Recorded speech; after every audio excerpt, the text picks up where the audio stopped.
Rebeca, tem muitos lugares aqui em Hamburgo que eu andei reparando e sei que tem uma história. E na frente das casas tem uma plaquinha com alguns dizeres que tem a ver com a Segunda Grande Guerra, com a perseguição aos judeus, não é? Explica para mim, o que são essas plaquinhas. Nós estamos num lugar que pode ser chamado de memorial. Sim, pode ser chamado, deve ser chamado de memorial, Mauri. E foi importante você falar que as placas estão em frente aos edifícios, porque todo mundo sabe que durante o regime nazista houve a perseguição massiva não só aos judeus, mas como homossexuais, portadores de deficiência física, dissidentes do regime político, enfim. E essas pessoas foram retiradas dos seus lares, eles usam aqui o termo deportação, foram levadas para os campos de trabalho forçado, para os campos de concentração e lá assassinados. E Hamburgo tem hoje, mas também naquela época, uma expressiva comunidade judaica. Muito numerosa. Nessa região aqui moravam muitos judeus. Exato. E essas pessoas eram retiradas dos seus lares e tinham esse final, né?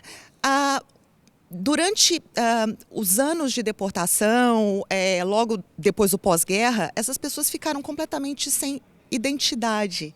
Não se sabia mais quem era quem.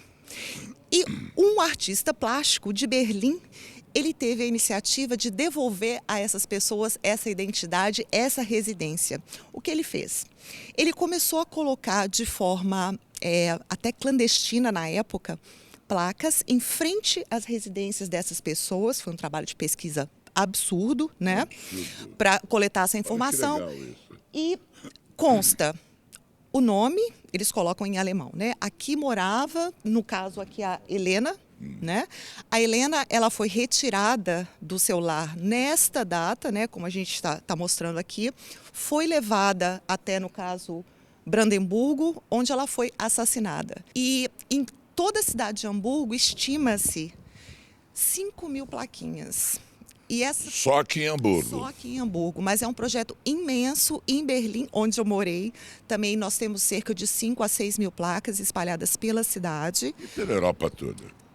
Pela Europa toda. E o projeto prevê 400 novas placas por dia. Então, realmente é uma coisa grandiosa e extremamente válida de um período sombrio da história da humanidade que não deve ser esquecida jamais, né? Olha, eu quero aproveitar para contar uma história.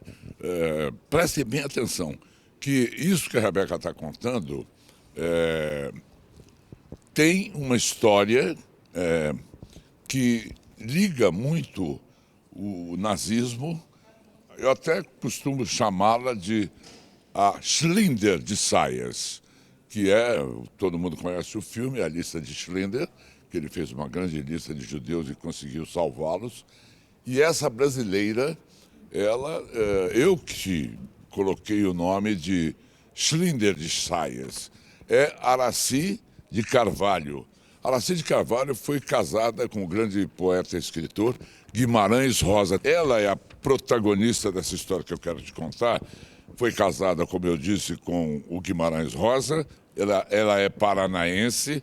Em 1930, Aracy se casou com o alemão Johann Eduard Ludwig Tess, com quem teve o filho Eduardo Carvalho Tess. Mas 5 anos depois se separou e veio aqui para a Alemanha morar com uma irmã da sua mãe. Ela falava muitas línguas, falava 4 línguas, português, inglês, francês e alemão muito bem. E ela conseguiu uma nomeação no consulado brasileiro aqui em Hamburgo, onde passou a ser a chefe da seção de passaportes. No ano de 1938, entrou em vigor no Brasil uma circular secreta 1127, eu até guardei, que restringia a entrada de judeus no Brasil. Aracy ignorou a circular e continuou preparando vistos para os judeus e permitindo a sua entrada para o Brasil. Por isso que eu a chamo de a Schindler de Sayers. Como ela despachava com o cônsul-geral, ela colocava os vistos entre a papelada para as assinaturas e para poder obter a aprovação dos vistos, ela simplesmente deixava de colocar neles a letra J, que identificava quem era judeu. Desse modo, a nossa brasileira Aracy livrou muitos judeus da prisão, da confinação, da morte, disso que nós estamos falando aqui.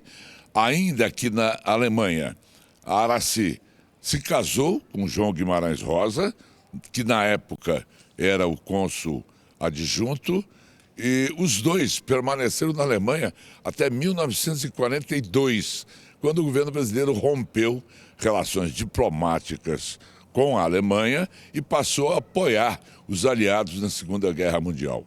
O livro de Guimarães Rosa, Grande Sertão Veredas, que foi publicado em 1956, é todinho dedicado a essa grande brasileira Aracy. A Aracy enviuvou no ano de 1967 e não se casou novamente. Ela sofreu do mal de Alzheimer. Morreu no dia 28 de fevereiro de 2011 em São Paulo, de causas naturais, aos 102 anos. Foi sepultada no mausoléu da Academia Brasileira de Letras, ao lado do seu marido, o grande brasileiro João Guimarães Rosa, que está sepultado no cemitério João Batista. Essa história da Aracy, a Schlinder de Saias, vai virar uma minissérie da Globo em 2020. Vai ser dirigida pelo nosso amigo Jaiminho Monjardim e interpretada por Sophie Charlotte. E vai ser rodada toda em inglês. É um filme para ganhar o mundo inteiro, que dignifica a participação do Brasil neste conflito que até hoje nós não acreditamos que aconteceu da forma que aconteceu. Sem dúvida, Mauri, sem dúvida.